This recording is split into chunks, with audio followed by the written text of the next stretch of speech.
Welcome to daily fact. आज हम बात करेंगे about the revenue system under the British rule. बहुत इजी तरीके से और बहुत आसान भाषा में जब वो इस टॉपिक को समझेंगे, क्योंकि ये जो टॉपिक है प्रीलिम्स और मेंस दोनों के लिए बहुत इंपॉर्टेंट है। ब्रिटिशर्स ने अपने इंटरेस्ट को प्रमोट करने के लिए किस तरह से जो भारत का ट्रेडिशनल रेवेन्यू सिस्टम था उसमें चेंजेस किए, न्यू सिस्टम्स को इंट्रोड्यूस किया, न्यू पॉलिसीज़ को लेकर आए, वो सब हम कवर करेंगे। प्रीलिम्स के लिए भी बहुत इंपॉर्टेंट है और मेंस के लिए भी बहुत इंपॉर्टेंट है। तो ये जो टॉपिक है ओवरऑल जो है वो 3 पार्ट्स में डिवाइड है। ज़मींदारी सिस्टम, महलवाड़ी सिस्टम और रोहतवाड़ी सिस्टम।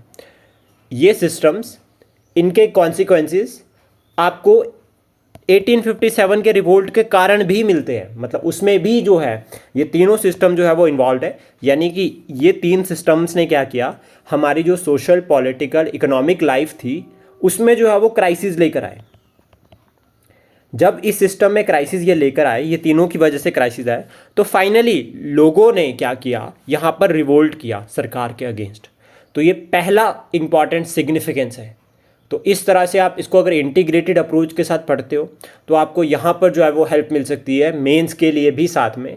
और प्रीलिम्स के लिए यहाँ पर याद रखना जरूरी है कि किसने कौन सा सिस्टम इंट्रोड्यूस किया था, यानी कि कौन सा गवर्नर जनरल किस, जो आपका ज़मींदारी सिस्टम हो गया या फिर महलवाड़ी सिस्टम हो गया, रोहतवाड़ी सिस्टम, किस रेवेन्यू सिस्टम से जुड़ा हुआ है। तो शुरुआत करते हैं टॉपिक पर। और अगर आप हमारे साथ न्यू जुड़े हो तो आप हमारे चैनल को सब्सक्राइब कर सकते हो, शेयर कर सकते हो, और साथ में ही आप जो हो वो हमारी पूरी प्लेलिस्ट चेक कर सकते हो मॉडर्न हिस्ट्री के रिगार्डिंग, जिसमें हमने कंप्लीट मॉडर्न हिस्ट्री को कवर कर दिया है।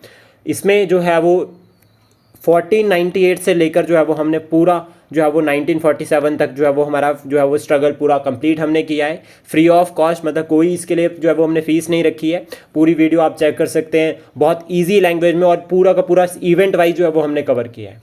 तो शुरुआत करते हैं टॉपिक के साथ। लैंड रेवेन्यू सिस्टम में सबसे पहले जो सिस्टम हम पढ़ते हैं दैट इज़ ज़मींदारी सिस्टम। ज़मींदारी सिस्टम, अब सबसे पहले यहाँ पर ज़मींदारी सिस्टम से शुरू करने से पहले जो है वो एक कंसेप्ट समझते हैं कि why Britishers introduce this reforms. क्यों ब्रिटिशर्स ने जो है वो रिफॉर्म इंट्रोड्यूस किए, बेसिक समझना बहुत ज़रूरी है। तो देखो, सबसे पहले कंसेप्ट ये आता है कि 1765 में यहाँ पर क्या हुआ, ट्रीटी ऑफ इलाहाबाद हुई।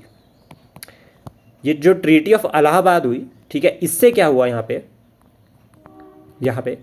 यहाँ ना कंपनी को इनडायरेक्ट कंट्रोल मिल गया बंगाल का। यानी कि कंपनी ने बंगाल पर जो है वो इनडायरेक्टली कंट्रोल शुरू कर दिया डुअल गवर्नमेंट के साथ, जिसमें एक दीवानी था और दूसरा निज़ामत। दीवानी जो है वो रेवेन्यू कलेक्शन था और निज़ामत जो था वो था आपका लॉ एंड ऑर्डर से। अब यहाँ पर इसके लिए अपॉइंट तो इंडियंस हुए, लेकिन इनडायरेक्ट जो कंट्रोल था वो था रॉबर्ट क्लाइव का। अब जो ये रॉबर्ट क्लाइव पर्सनालिटी था, इसका कंट्रोल तो यहाँ पर था नो डाउट, लेकिन इसको क्या लगा कि यार रेवेन्यू कलेक्शन के लिए इंडियन सिस्टम सही नहीं है। मतलब इंडियन सिस्टम से जो है, जो इंडियन ट्रेडिशनल रेवेन्यू सिस्टम है, उससे ब्रिटिश का फ़ायदा नहीं होगा।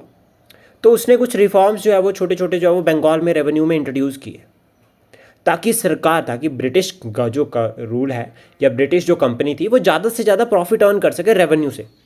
तो पहला कारण क्या हो गया कि सरकार जो है वो ज़्यादा से ज़्यादा रेवेन्यू अर्न करना चाहती थी। सेकंड, सरकार ने ये कहा, ब्रिटिश सरकार ने, कि आपकी जो रेवेन्यू पॉलिसी है वो पुरानी है, हमें नई चाहिए। तो दूसरा कारण हो गया कि इन्होंने न्यू रिफॉर्म्स इंट्रोड्यूस किए। इन्होंने कहा कि ठीक है, आपको ज़मींदार एक्सप्लॉइट करते हैं तो हम ज़मींदार को ट्रांसफॉर्म कर देते हैं, हम जो है वो फिक्स रेवेन्यू कलेक्ट करेंगे। तो कहीं ना कहीं ट्रांसपेरेंसी को भी बूस्ट अप करने की यहाँ पर जो है वो कोशिश करी। तो बेसिक रीजन से ज़मींदारी सिस्टम को इंट्रोड्यूस किया था लॉर्ड कॉर्नवालिस ने 1793 में। Zamindari system introduced by the Lord Cornwallis in 1793 through permanent settlement. कहाँ से सिस्टम से इंट्रोड्यूस किया था, परमानेंट सेटलमेंट। यानी कि परमानेंट सेटलमेंट को ही ज़मींदारी सिस्टम जो है वो कहा जाता था, जिसमें एक फिक्स अमाउंट जो है वो सरकार को पे करना पड़ेगा, ज़मींदार को पे करना पड़ेगा ब्रिटिश गवर्नमेंट को। ये फैक्ट समझो, पीजेंट से नहीं कलेक्ट किया जा रहा है। दैट मीन्स ज़मींदार एक्ट एज इंटरमीडिएट। एक फीचर हो गया कि ज़मींदार क्या है, ज़मींदारी सिस्टम में इंटरमीडिएट है। किसके बीच में, पीजेंट के बीच में और कंपनी के बीच में। पीजेंट और कंपनी, या इसको गवर्नमेंट भी कहे हम, इन दोनों के बीच में जो इंटरमीडिएट है दैट इज़ ज़मींदार। अब ये ज़मींदार क्या करेगा, कंपनी ने कहा ज़मींदार को कि देखो बात ऐसी है सर, आपको हमें 89% रेवेन्यू कलेक्ट करके देना है, आपको हमें 89% रेवेन्यू कलेक्ट करके देना है। इन रिटर्न आप पीजेंट से जितना मर्जी कलेक्ट करो, बट अगर आप नहीं पे कर पाते हो, इफ़ यू फेल टू पे दिस अमाउंट, देन आपकी ज़मींदारी जो है वो टेक ओवर कर ली जाएगी। आपकी ज़मींदारी किसी और बड़े ज़मींदार को बेचकर जो है वो फिर रेवेन्यू जो है वो कलेक्ट किया जाएगा। दैट मीन्स सरकार का इंटरेस्ट क्या था, सिर्फ रेवेन्यू पर। अब ज़मींदार को यहाँ से डर था कि उसकी ज़मींदारी जा सकती है, ज़मींदार को ये डर था कि ज़मींदारी उसकी जा सकती है, इसलिए वो 89% सरकार को देना था उसने, लेकिन तो वो कलेक्शन कैसी करता है, वो पूरी 100% करता है, पीजेंट से 100% कलेक्शन करता है। अब जब पीजेंट से 100% कलेक्शन कर लिया तो पीजेंट के पास बचा क्या, कुछ भी नहीं। जब उसके पास कुछ नहीं बचा, उस केस में उसने यहाँ पर पहली कंडीशन जो अप्लाई होती है, ज़मींदार के अगेंस्ट रिवोल्ट करना शुरू कर दिया, ज़मींदार के अगेंस्ट वॉइस रेज करना शुरू कर दिया। अब जब ये वॉइस रेज करना यहाँ पर शुरू किया तो उसने यहाँ पर जो मेथड्स को फॉलो किया, दैट इज़ कॉन्स्टिट्यूशनल मेथड। ये कंसेप्ट समझना बहुत ज़रूरी है और हम इसको साथ में इसलिए कवर कर रहे हैं ताकि और ज़्यादा अच्छे से जो है वो हम यहाँ पर इस चीज़ों को समझ सके। पीजेंट्स ने क्या किया, यहाँ पे देखो कंसेप्ट समझो, ज़मींदार कलेक्ट कर रहे हैं रेवेन्यू किससे, पीजेंट से। यहाँ पर कितना है, मैक्सिमम 100%, लेकिन ज़मींदार कंपनी को कितना पे कर पा रहे हैं, 89%। तो 11% तो उनकी इनकम थी एक तरह से, लेकिन उनको ये फियर भी था क्योंकि कंपनी तो ये भी कह रखा था कि हम सर आपको नहीं पूछेंगे, अगर पीजेंट फेल हो गए रेवेन्यू पे करने से तो हम पीजेंट को नहीं पूछेंगे, हम आपको पूछेंगे, आपकी ज़मींदारी जाएगी। तो इस केस में ज़मींदार ने खुद को प्रोटेक्ट करने के लिए एक्स्ट्रा से ही रेवेन्यू कलेक्शन शुरू कर दी, जिससे अगर कभी पीजेंट ना पे कर पाए तो वो पे कर दे। तो पहला पॉइंट ये हो गया। दूसरा पॉइंट, जब आप 100% यहाँ से कलेक्ट कर रहे हो तो पीजेंट का यहाँ पर क्या हो रहा है, एक्सप्लॉयटेशन। अब एक्सप्लॉयटेशन जब उनका हो रहा है तो मतलब क्या है यहाँ पे कि पीजेंट वर्सेस ज़मींदार शुरू हो गया। अब ज़मींदार शुरू हो गया, लेकिन अब ऑप्शन क्या है इनके पास, ये कैसे लड़े। तो इन्होंने साइड बैठे जो कंपनी थी उस पर थोड़ा ट्रस्ट दिखाया, यानी कि साइड बैठे जो गवर्नमेंट थी उस पर थोड़ा ट्रस्ट दिखाया और मेथड फॉलो किए, कॉन्स्टिट्यूशनल संवैधानिक मेथड फॉलो किया। इन्होंने क्या किया, इन्होंने कोर्ट में जो है वो केस फाइल कर दिया ज़मींदार के अगेंस्ट। इन्होंने कहा कि सर आप ज़मींदार को समझाओ, ज़मींदार 100% रेवेन्यू कलेक्ट कर रहा है, ऐसे तो हमारे पास खाने के लिए भी अनाज नहीं बचेगा, हम कैसे पे कर देंगे। लेकिन कंपनी तो को तो रेवेन्यू से मतलब था, तो उसने ज़मींदार पर ज़्यादा कोई एक्शन लिया नहीं। तो इनिशियली ये जो यहाँ पर पीजेंट्स के जो एक्सप्लॉयटेशन हुआ और यहाँ पर जो इंटरेस्ट था वो कॉन्स्टिट्यूशनल मेथड था, कॉन्स्टिट्यूशनल मेथड उन्होंने फॉलो किया। लेकिन उसके बाद जब उन्हें पता चला कि सरकार और ज़मींदार दोनों एक है, तो पहले उन्होंने रिवोल्ट किए अगेंस्ट ज़मींदार, देन उसके बाद फिर गवर्नमेंट। और हम देखते हैं कि 1857 से पहले के जो पीजेंट्स अपराइजिंग थी, पीजेंट्स अपराइजिंग वो पहले कॉन्स्टिट्यूशनल नेचर में थी, उसके बाद फिर वो डायरेक्ट जो है वो रिवोल्ट में कन्वर्ट हुई। तो यहाँ से दो कंसेप्ट क्लियर होते हैं, एक तो पीजेंट अपराइजिंग और दूसरा ज़मींदारी सिस्टम का कोर। तो ज़मींदार्स को पे करना था, ठीक है, 10/11 फेल्ड। ये इंट्रोड्यूस कहाँ हुआ था सिस्टम, वो समझना बहुत ज़रूरी है। ज़मींदारी सिस्टम लगाया गया था आपका प्रेजेंट टाइम में। अगर हम बात करें अभी प्रेजेंट, अगर आप देखो, हमें अगर मॉडर्न अप्रोच के साथ आंसर लिखने हैं, मॉडर्न अप्रोच के साथ अगर मार्क्स लेने हैं, तो उस केस में हमें क्या करना पड़ेगा यहाँ पे सबसे पहले समझने के लिए कि हमें प्रेजेंट ही अप्रोच रखनी पड़ेगी। आप क्यों पुराना बंगाल प्रेसिडेंसी लिखना है, हम लिखो modern waste Bengal, Bihar, Orissa, Uttar Pradesh, Andhra Pradesh, Madhya Pradesh. Modern में अगर हम लिखते हैं तो भी चलेगा और उससे हमें अच्छे नंबर मिलते हैं, क्योंकि इससे क्या है कि हम हिस्ट्री को जो है वो एक तरह से मॉडर्न अप्रोच के साथ पढ़ रहे हैं। तो इन रीजन्स में इंप्लीमेंट हुई है इसकी पॉलिसी। यहाँ पर ज़मींदार्स ने जो है वो काफ़ी जो है वो रेवेन्यू कलेक्ट किया और साथ में जो है वो पे भी किया सर कंपनी को। अब दूसरा फैक्टर यहाँ से आता है कि देखो ज़मींदारी लॉस का खतरा, मतलब इन्होंने ज़मींदार को क्या बना दिया, लैंड का मालिक, ज़मीन का मालिक बना दिया ज़मींदार को। और अगर वो फेल्ड होता है पे करने के लिए तो उसकी ज़मीन चल जाएगी दूसरे ज़मींदार के पास, मतलब land become commodity, land become commodity. अब ये कंसेप्ट कुछ नया आ जाता है। इससे पहले हम देखते हैं कि हमारे यहाँ पर धरती को बहुत रिस्पेक्ट दी जाती है और वो प्राइवेट प्रॉपर्टी कंसेप्ट नहीं है, यानी कि बेचने वाला काम तो यहाँ पर था ही नहीं। लेकिन यहाँ हो गया, यहाँ कहा कि आपकी ज़मींदारी सोल्ड हो जाएगी, सेल हो जाएगी, उसकी नीलामी होगी अगर आप फेल हो जाते हो। पहला पॉइंट, ठीक है। जब यहाँ से 89% रेवेन्यू कलेक्ट करना है तो पीजेंट्स के पास तो कुछ बचेगा नहीं, ऊपर से अब 89% आपको सरकार को पे करना है और उसके बाद 11% आपके पास बच रहा है। देन उसके बाद आप 100% कलेक्ट भी कर रहे हो, लेकिन जो ज़मींदार थे उनका इंटरेस्ट सिर्फ यहीं तक लिमिटेड था। उन्होंने ये नहीं सोचा कि 100% कलेक्ट तो कर रहे हैं लेकिन रिफॉर्म्स भी करें। तो तो उन्होंने एडमिनिस्ट्रेशन में रिफॉर्म्स ही नहीं किए। उन्होंने रेवेन्यू कलेक्शन के लिए जो पॉलिसीज़ थी, उन्होंने जो आपका पीजेंट से जो लैंड में जो चाहिए रिक्वायरमेंट चाहिए यानी कि इंफ्रास्ट्रक्चर हो गया, या अगर सॉइल फर्टाइल नहीं है तो उसके रिगार्डिंग उनको जो है वो इक्विपमेंट्स प्रोवाइड करना, ऐसे सब पे ध्यान ही नहीं दिया। तो उससे क्या हुआ, फाइनली यहाँ पर जो सरप्लस थी सबसे पहले वो इफेक्ट हुई, फिर उसके बाद जो नॉर्मल जो जितना जो है वो हमें फूड चाहिए था ठीक है कंजप्शन के लिए, वो भी यहाँ पर नहीं ग्रो होना शुरू हुआ, और फाइनली एक बैरन लैंड बन गई, और बैरन लैंड पर रेवेन्यू कलेक्ट करना पॉसिबल नहीं है। तो इससे जो है वो फाइनल रिवोल्ट ही हुए, और इसका जो रिजल्ट था वो 1857 का रिवोल्ट था। कॉर्नवालिस इसको इंट्रोड्यूस करके चले गए थे, कॉर्नवालिस इसको इंट्रोड्यूस करके चल गए थे, लेकिन उसके बाद जो गवर्नर जनरल आए थे सर जॉन शोर, ये जो जॉन शोर थे, इन्होंने जो है वो क्या किया, इसको इम्प्लीमेंट किया। सर जॉन शोर ने जो है वो आपका ज़मींदारी सिस्टम को इम्प्लीमेंट किया, और इसमें जो है वो कल्टीवेटर्स को भी इतना प्रॉफिट नहीं हुआ, ज़मींदार्स को भी इतना प्रॉफिट नहीं हुआ। फाइनली डिफ़िकल्ट था रेवेन्यू पे करने का, लेकिन कंपनी को भी यहाँ से उतना ज़्यादा प्रॉफिट नहीं हुआ है। इसका रीज़न क्या है, देखो रीज़न अगर नॉर्मली समझे, ज़मींदार को तो पे करना है 89%, लेकिन ज़मींदार अमीर हो रहे थे, कंपनी को उतना प्रॉफिट नहीं हो रहा था, लेकिन उससे ज़्यादा पैसा, उससे ज़्यादा यानी कि could not increase the revenue demand. यहाँ से ठीक है क्या हुआ, जो कंपनी ने सोचा था कि वो रेवेन्यू डिमांड जो है वो इंस्टेंटली एकदम से इंक्रीज होगी, बट वही फैक्ट है यहाँ पर कि ज़्यादा जो प्रॉफिट हुआ वो किसको हुआ, ज़मींदार को। ठीक है, वो भी बड़े ज़मींदार को यहाँ पर प्रॉफिट हुआ। एक तो उनके पास ज़मीन ज़्यादा आ गई, और दूसरा इन केस अगर वो फेल्ड हो जाते थे तो वो अपने जो उन्होंने पहले कलेक्ट किया होता था उससे वो पे कर देते थे। तो इससे कंपनी का रेवेन्यू उतना ही रहता है, लेकिन पीजेंट्स का एक्सप्लॉयटेशन बहुत ज़्यादा होता है। तो इसका जो कॉन्सिक्वेंस है वो पीजेंट्स पर बहुत ज़्यादा पड़ा है। तो इसलिए ये जो ज़मींदारी सिस्टम है वहाँ पर जो है वो हम देखते हैं, जितने भी जो हमारे एरियाज़ थे रिवोल्ट ऑफ 1857 के, मोस्ट प्रोबेबली जो वेस्टर्न जो यूपी है, वेस्टर्न यूपी, सेंट्रल इंडिया, यहाँ पर जहाँ पर ज़मींदारी सिस्टम लगाया गया था, यहाँ पर जो है वो ये जो है वो रिवोल्ट के सेंटर भी थे, और इसमें ज़मींदार्स ने भी जो है वो थोड़ा जो है वो पार्टिसिपेशन दिया था। नेक्स्ट सिस्टम आता है उसके बाद रोहतवाड़ी सिस्टम।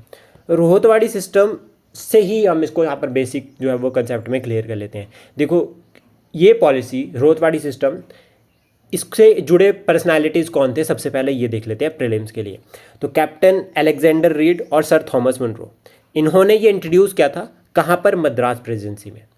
मद्रास प्रेसिडेंसी में जो है वो ये इंट्रोड्यूस किया गया था। अब इसका कारण क्या था, ये यहाँ पर इन्होंने ज़मींदारी सिस्टम को क्यों नहीं इम्प्लीमेंट किया, तो यहाँ पर बिग ज़मींदार थे ही नहीं, यहाँ पे बड़े ज़मींदार थे नहीं, यहाँ पे छोटे छोटे ज़मींदार थे या फिर छोटे पीजेंट्स थे। तो यहाँ कहा गया रॉयट का मतलब हो गया फार्मर, मतलब इस सिस्टम में नो इंटरमीडिएट, यहां पर कोई भी इंटरमीडिएट नहीं होगा। मतलब रेवेन्यू कलेक्शन करनी है डायरेक्ट करेंगे पीजेंट से, डायरेक्ट कलेक्ट करेंगे फार्मर से। अब जब डायरेक्ट कलेक्शन की बात आती है तो उस केस में एक कंसेप्ट आता है, दैट इज कैश। सरकार ने बोला कि मुझे नहीं चाहिए चावल, मुझे नहीं चाहिए गेहूं, भाई बात ऐसी है, मुझे आटा वगैरह कुछ नहीं चाहिए, मुझे चाहिए पैसा। रेवेन्यू कलेक्शन में आप मुझे पैसा दोगे, मतलब क्या है, पीजेंट को वो क्रॉप बेचनी पड़ेगी, फिर वहाँ से जो पैसा आएगा उस पर टैक्स, उससे टैक्स पे करना पड़ेगा। अब मान लीजिए कंडीशन ऐसी हुई कि यहाँ हो गया ड्रफ, सूखा पड़ गया, अकाल हो गया, एग्रीकल्चर हुआ नहीं, फार्मर के पास क्रॉप ही नहीं है, तो वो बेचेगा क्या। जब वो बेच नहीं सकता तो वो रेवेन्यू पे नहीं कर सकता, जब वो रेवेन्यू पे नहीं कर सकता तो उसके पास ऑप्शन क्या बचा, या तो उसके पास ऑप्शन था महाजन और दूसरा ऑप्शन था मनी लेंडर्स। या तो वो जाता मनी लेंडर्स के पास या वो जाता महाजन के पास। क्यों, उसको चाहिए पैसा ताकि वो रेवेन्यू पे कर सके। अब यहाँ पर ये फैक्ट, ये साइकिल है पूरा का पूरा। अब मनी लेंडर और ये आपका महाजन ये बोलेंगे कि मैं आपको पैसा क्यों दूँ, इसमें मेरा क्या प्रॉफिट होगा। तो पीजेंट जो पहले से ही जो है वो क्राइसिस में था, पहले से ही वल्नरेबल था, वो कहता है सर आप मेरी ज़मीन ले लीजिए, अगले साल जब अनाज अच्छा होगा तो मैं उसको बेचकर आपके पैसे वापस कर दूंगा और अपनी ज़मीन को छुड़वा लूँगा, लेकिन अभी मुझे रेवेन्यू पे करना है, वरना मेरा घर भी चला जाएगा और मेरी ज़मीन भी चली जाएगी और ब्रिटिश मुझे एक्सप्लॉइट भी करेंगे, तो प्लीज़ सर आप हेल्प कर दीजिए। अब यहाँ पर पहली कंडीशन तो ये हो गई। दूसरी, अब मनी लेंडर्स की तरफ से मनी लेंडर्स कहते हैं कि ठीक है चलो हम आपकी बात से एग्री करते हैं, हम आपको पैसा दे देंगे। तो कंडीशंस है, पहला आपको हाई इंटरेस्ट देना पड़ेगा, दूसरा, अगर आप ये नहीं पे कर पाए पैसा, तो आपकी ज़मीन और घर मेरे पास ही है। तो पीजेंट का तो यहाँ से भी एक्सप्लॉयटेशन हो रहा है और ब्रिटिश साइड से भी एक्सप्लॉयटेशन हो रहा है। अब पीजेंट्स ने कहा कि चलो सर ठीक है, मुझे विश्वास है कि अगले साल मेरी क्रॉप अच्छी होगी और मैं उससे जो हूँ आपको जो हूँ वापस कर दूंगा पैसे। लेकिन नेक्स्ट ईयर ड्रफ अगेन, नहीं हुआ, एग्रीकल्चर नहीं हुई क्रॉप अच्छी, फिर अगेन यही कंडीशन बन जाती है। अगेन वो मनी लेंडर के पास जाता है, बोलता है सर अभी नहीं, मैं डबल करके आपको ब्याज दे दूंगा, मुझे पैसा दे दो, मुझे सरकार को रेवेन्यू पे करना है। अब कंडीशन समझना, सरकार को रेवेन्यू पे करना है, अभी चला है ऐसा, और मनी लेंडर बोलता है कि ठीक है दूसरी बार भी ले लो, थर्ड टाइम भी ऐसा होता है। फाइनली यहाँ पर क्या होता है कि मनी लेंडर बोलता है नेक्स्ट टाइम में कि सर अब बहुत हुआ पीजेंट को, कि अब आप, मुझे पता चल गया आप नहीं पे कर सकते, और आपकी ज़मीन और आपका घर अगर मैं उनको भी बेच दूंगा तब भी मेरा जो है वो पैसा वापस नहीं आएगा। तो इस केस में यहाँ पर क्या होता है, सबसे पहले ज़मींदार क्या करता है, मनी लेंडर क्या करता है, पीजेंट्स की ज़मीन को वापस ले लेता है, ज़मीन ले लेता है और घर भी, यानी कि पीजेंट हो गया बेघर। अब पीजेंट हो गया बेघर तो उसने क्या किया, अब वो परेशान, मनी लेंडर उसको परेशान कर रहा है, हर रोज़ पैसा मांग रहा है कि सर पैसा दो पैसा दो, आपने जो ऋण लिया है उस पर आपने जो ब्याज, जितने ब्याज पे लिया है एटलीस्ट ब्याज पे करो, और हाई इंटरेस्ट था। पीजेंट्स का शुरू हो गया एक्सप्लॉयटेशन। जब पीजेंट्स का एक्सप्लॉयटेशन शुरू हो गया तो यहाँ पर फाइनली क्या हुआ, इसके बाद पीजेंट्स ने मनी लेंडर्स पर अटैक कर दिया। तो जो एग्रीमेंट उन्होंने साइन करवाए थे, इंटरेस्ट पेमेंट, घर वापसी, ज़मीन, उन सबको जलाना शुरू कर दिया, इनको लूट मार शुरू कर दी। क्योंकि पीजेंट के पास कोई और ऑप्शन था ही नहीं, और घर से बेघर हो गया तो उसे लड़ना पड़ेगा अपने हक के लिए, तो उसने लड़ना शुरू किया। फिर इसके बाद यहाँ पर जब उन्होंने देखा कि ठीक है यहाँ पर फिर सरकार ने क्या किया, गवर्नमेंट ने मनी लेंडर को सपोर्ट किया। तो उस केस में पीजेंट ने फिर गवर्नमेंट के ऊपर भी अटैक किया। तो यहाँ से हम पीजेंट अपराइजिंग देखते हैं, ये भी one of the reason for the peasant uprising, और वो अपराइजिंग जिसमें हम देखते हैं आर्म्स का, इसमें आर्म जो है वो यूज़ किया, यानी कि जो है वो हथियारों का इस्तेमाल किया गया है। कॉन्स्टिट्यूशनल मेथड भी फॉलो किया था, लेकिन इन्होंने ज़्यादा जो है वो आर्म्स पर जो है वो रोल यहाँ पर जो है इफेक्टिव जो है वो टारगेट रहा इनका। तो ये था हमारा महलवाड़ी सिस्टम। आई होप ये आपको क्लियर हो गया होगा। और रॉयट का मतलब फार्मर होता है, इंडिविजुअल फार्मर जो कलेक्ट करेगा। इसमें एक कंसेप्ट और भी हम समझ सकते हैं कि यहाँ पर इंटरमीडिएट नहीं था, कोई ज़मींदार नहीं था, यानी कि जो ज़मीन थी, ज़मीन का मालिक कौन, ये राइट, यानी कि रॉयट जो है वो ज़मीन का मालिक, यानी कि पीजेंट जो है वो फार्मर जो है वो उसके पास ज़मीन, वो उसका मालिक। बट अनफॉर्चुनेटली वो जब रेवेन्यू पे नहीं कर पा रहा है तो ज़मींदारी जो उसकी ज़मीन थी, जिसका वो मालिक था, वो किसके पास चली जाएगी, मनी लेंडर्स के पास। इश्यूज इसके साथ ये थे कि यहाँ पर सबसे पहला कि this system gave the much power to subordinate revenue officials. देखो रेवेन्यू ऑफिशियल्स की बात की जा रही है, सरकार डायरेक्ट कलेक्ट कर रही है रेवेन्यू, यानी कि जो सरकार के ऑफिशियल्स हैं उनके पास बहुत ज़्यादा पावर आ गई और उन्होंने एक्सप्लॉयटेशन शुरू कर दिया। और साथ में महाजन और मनी लेंडर्स ये दोनों भी रिच हो रहे थे, क्योंकि एट द एंड इनके पास जा रहे थे ब्याज के लिए, अगर इंटरेस्ट भी पे कर रहे हैं तो वो बहुत ज़्यादा पे कर रहे हैं, ज़मीन भी इनके पास जा रही है, तो ये दोनों रिच हो रहे थे। कंपनी को इससे कोई प्रॉफिट नहीं हो रहा था, कंपनी इससे जो है वो प्रॉफिट में नहीं थी, ठीक है। तो इसके बाद ये जो सिस्टम है इसको थोड़ा और कंटिन्यू किया जाता है, बट लेकिन फिर ये एक तरह से फेल्ड हो जाता है, और ये भी जो है वो कहीं ना कहीं रीज़न बनता है 1857 के रिवोल्ट का। देन उसके बाद थर्ड सिस्टम है, दैट इज़ महलवाड़ी सिस्टम। जो महलवाड़ी सिस्टम है इसको इंट्रोड्यूस किया था, ये जो आइडिया था ये था आपका हॉल्ट मैकेंजी का। कहाँ पर लगाया गया था ये, north western provinces of the Bengal presidency, यानी कि मोस्ट प्रोबेबली वेस्टर्न यूपी,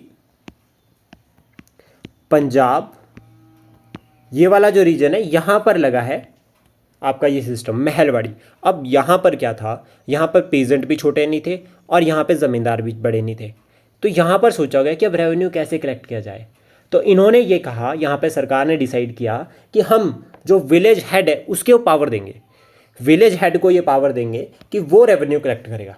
और इसमें महल का मतलब हो गया विलेज, जो कि एक यूनिट थी। इससे जो है वो रेवेन्यू कलेक्ट करके कौन देगा, विलेज हेड। विलेज हेड जो है वो रेवेन्यू कलेक्ट करके किसको देगा, सरकार को देगा, ऐसा जो है वो यहाँ पर कहा गया था। और मोस्ट प्रोबेबली उत्तर प्रदेश और पंजाब वाला रीजन जो है वो यहाँ पर ये सिस्टम लगा। इसमें जो है वो विलेज हेडमैन रेवेन्यू कलेक्ट कर रहा है, एक जो विलेज है बिगर यूनिट जो है वो किसी महल में कन्वर्ट हो गई, यहाँ पर सिस्टम क्या था इसमें कि ये जो सिस्टम था बाद में पॉपुलराइज किया लॉर्ड विलियम बेंटिक ने आगरा में और अवध में, ठीक है, और उसके बाद मध्य प्रदेश और पंजाब में भी इसको एक्सटेंड किया, यानी कि नॉर्थ वेस्ट जो इंडिया है वहाँ पर जो है वो ये इम्प्लीमेंट किया गया सिस्टम। इसके साथ इश्यूज़ क्या थे? रेवेन्यू कलेक्शन तो हमने देख लिया कि डायरेक्ट जो है वो कहाँ से हो रही है, महल से हो रही है, यानी कि विलेज हेडमैन रेवेन्यू कलेक्ट कर रहा है। इसके साथ जो चैलेंजेस थे यहाँ पर कि एक तो सर्वे वगैरह जो इसमें हो रहा था, ठीक है, वो अजम्पशंस पर था, फॉल्टी अजम्पशंस थी, वो भी क्लियर नहीं थी। यहाँ पर जो है फिर वो करप्शन और मैनुपुलेशंस की अगर हम बात करें तो वो थी, मतलब करप्शन, जमींदार विलेज हेडमैन करप्टेड था, वो रिच हो ही जा रहा था, तो पीजेंट जो है वो पीजेंट से वो ज़्यादा कलेक्ट कर रहा था और कंपनी को वो कम पे कर रहा था, तो इससे विलेज हेडमैन जो है वो काफ़ी रिच हो रहा था। फिर उसके बाद वो फरार भी हो जाते थे, यानी कि विलेज हेडमैन ने क्या किया, रेवेन्यू कलेक्ट किया, वो गायब। पीजेंट्स ने बोला कि सर हम नहीं पे कर सकते, तो वो भी गायब। तो यहाँ से ज़मीनें क्या हुई, यहाँ पर जो रीजन था ये रीजन किस में कन्वर्ट हो गया, एक तरह से बैरन लैंड में। मतलब ये रीजन जो है वो यहाँ पे, अब जब रेवेन्यू इतना ज़्यादा कलेक्ट करोगे पीजेंट से तो फाइनली पीजेंट्स जो है वो अनेबल टू पे, जब वो अनेबल टू पे है तो उन्होंने क्या किया, जगह छोड़नी शुरू कर दी और रीजन जो है वो डेजर्टेड हो गया, मतलब एक तरह से डेजर्ट बनना शुरू हो गया। ये वाला region north west frontier province, अगर यहाँ बारिश नहीं अच्छी होती है तो उस केस में यहाँ पर आपको ड्रफ देखने को मिलेगा। जब ड्रफ होगा तो क्रॉप फेलियर, जब क्रॉप फेलियर है तो वहाँ पर जो है वो पीजेंट जो है वो रेवेन्यू नहीं पे कर सकता। अब उसके पास दो ही ऑप्शन थे, या तो वो मर जाए या फिर वो भाग जाए या फिर वो सरकार से लड़ ले। तो किसी ने लड़ना अच्छा समझा, किसी ने भागना अच्छा समझा और किसी ने मरना अच्छा समझा। ये तीनों सिस्टम को फॉलो किया गया और फाइनली जो रिजल्ट था वो था कॉन्सिक्वेंसेस, और कॉन्सिक्वेंसेस डायरेक्टली कन्वर्ट हुए किसमें, रिवोल्ट में। और ये रिवोल्ट हम देखते हैं जब हम ये समझते हैं, यहाँ पर ये 1857 का रिवोल्ट देखते हैं तो ये ही रीजन में जो है वो रिवोल्ट जो है ज़्यादा हो रखे हैं। तो ये कारण था थर्ड का और कॉन्सिक्वेंसेस थे। आई होप ये तीनों जो है वो अपराइजिंग आपको क्लियर हो गई, ये तीनों सिस्टम जो है वो जमींदारी, महलवाड़ी, रोतवाड़ी आपको क्लियर हो गए होंगे। इसके बाद जो नेक्स्ट है वो है सम अदर्स, लाइक जिनके बारे में बहुत कम लोगों को पता होगा, लेकिन अगर किस्मत बुरी हो तो क्वेश्चन बन जाते हैं, तो इसलिए इनको पढ़ना ज़रूरी है। बहुत इजी है और बहुत इजीली मैं आपको इसको समझाऊंगा। तालुकदारी सिस्टम, यानी कि तालुका वही सूर्यवंशम वाला तालुका जिसमें वो सूर्यवंशम के जो हेड थे वही कि ये पूरे इस तालुका के हेड है। यहाँ पर कंसेप्ट क्या आता है, तालुकदार पुराना नया कंसेप्ट नहीं था, पहले से था, और अवध में जो है वो इनका जो है वो बहुत चलती थी, यानी कि यूपी बिहार वाला जो रीजन है वहाँ पर जो है वो तालुकदार को ग्रेट लैंड होल्डर जो है वो माना जाता था, इनके पास बहुत ज़मीन होती थी। तालुकदार बंगाल में ज़मींदार से दूसरे नंबर पर थे, यानी कि पहले ज़मींदार, ठीक है, नेक्स्ट टू ज़मींदार थे तालुकदार। अब इसकी कहानी कुछ ऐसी है इसमें कि ज़मींदार ने क्या किया था, अपने ही जो है ज़मीनों को था उनको डिवाइड कर दिया था तालुकों में, कि ये तालुके से जो है वो इतना कलेक्ट करके देंगे, ज़मींदार इतना ऐसा करके इतना रेवेन्यू यहाँ से आएगा। यानी कि ज़मींदार के पास रेवेन्यू कौन ला रहा है, तालुकदार ज़मींदार के पास रेवेन्यू लेकर आ रहा था, और यहाँ पर जो है फिर तालुकदार इससे लिंकअप होता है। तो ज़मींदार ने रेवेन्यू कलेक्शन के लिए आगे तालुकदार को अपॉइंट कर रखा था कि वो हमें रेवेन्यू कलेक्ट करके देंगे और हम जो है वो कंपनी को पे करेंगे। तो ये सिस्टम इतना ईजी है, ठीक है, और ये कहीं ना कहीं जो स्ट्रेटजी थी वो ज़मींदारी मैनेजमेंट से लिंकअप करती थी, ठीक है, जिसमें जो है वो ज़मींदार को जो है वो रेवेन्यू कलेक्ट करके कौन देता था, तालुकदार। तो ये सिंपल ज़मींदारी से लिंकअप करता है, और ज़मींदारी का सबऑर्डिनेट अगर हम इसको कह सकते हैं, सब आम, ठीक है, एक छोटा सा पार्ट है तालुकदार ज़मींदारी का। देन इसके बाद यहाँ पर आता है मूल गुजारी सिस्टम बहुत ज़्यादा इंपॉर्टेंट है। ये दो तरह से इंपॉर्टेंट है, एक तो ये लिंक करता है मराठास के साथ, दूसरा ये लिंक करता है ब्रिटिशर्स के साथ। कैसे, अब देखो कंसेप्ट समझो कि सेंट्रल प्रोविंस था, ठीक है, सेंट्रल प्रोविंस में जो है वो ये मूल गुजारी सिस्टम जो है वो लग रखा था। सेंट्रल प्रोविंस यानी कि प्रेजेंट टाइम का मध्य प्रदेश, यहाँ पर ये सिस्टम था। अब ये सिस्टम जो है वो किसने इंट्रोड्यूस किया था, मराठास ने, for revenue collection from the central India. How, इन्होंने, मराठा ने जब सेंट्रल इंडिया को जो है वो कंट्रोल कर लिया, सेंट्रल प्रोविंस को जब कंट्रोल कर लिया, तो उस टाइम पे वहाँ पे रेवेन्यू कलेक्शन के लिए अपॉइंट किया मूल गुजार्स को। इन्होंने कहा कि ये मूल गुजार्स क्या करेंगे, रेवेन्यू कलेक्ट करके किसको पे करेंगे, कंपनी को या मराठास को। पहले मराठास ने अपॉइंट किया था तो मराठास को पे करेंगे, फिर लेटर यही सिस्टम फॉलो किया कंपनी ने, और फिर ये मूल गुजार क्या करेंगे, रेवेन्यू कलेक्ट करके किसको पे करेंगे, कंपनी को। सिस्टम था ये। तो during British rule they were given the rights, ठीक है, which held for the responsible of payment for the revenue, यानी कि उनको जो है वो रेवेन्यू पे करना पड़ेगा, उन्हें जो है वो राइट्स दिए गए, उन्हें जो है मूल गुजार्स को जो है वो जहाँ पर वो रन कर रहे थे, जिस एडमिनिस्ट्रेशन जिस जगह पर वो थे जहाँ से वो रेवेन्यू कलेक्ट कर रहे थे, उस ज़मीन का उनको राइट दिया। और यहाँ पर ये कहा गया कि if the headman of the village was weak, अगर हेडमैन ऑफ द विलेज यानी कि अगर कोई भी मूलगुजार या कोई भी पर्सनैलिटी वो कमज़ोर है, वो नहीं पे कर पा रहा, तो उसको इमीडिएटली रिप्लेस कर देंगे। इमीडिएटली जो है वो रिप्लेस कर देंगे। ये बोथ मराठास में भी था और कंपनी में भी था। तो यानी कि कंपनी ने क्या किया, सेंट्रल प्रोविंस से जो रेवेन्यू कलेक्शन की सिस्टम थी उसमें जो है वो मूलगुजारी सिस्टम जो मराठास का था उसी को ही यहाँ पर जो है वो फॉलो किया। ये एग्ज़ाम में इंपॉर्टेंट है, पूछा जा सकता है, तो इसलिए इसको आप एक बार पढ़ सकते हैं, ठीक है। और ऑलमोस्ट यहाँ से जो है वो हमारा ये टॉपिक जो है वो कवर खत्म होता है पूरा का पूरा। आई होप ये जो इनिशिएटिव है हमारा आपको अच्छा लगा हो। Please support, share and subscribe daily fact. Thank you for today.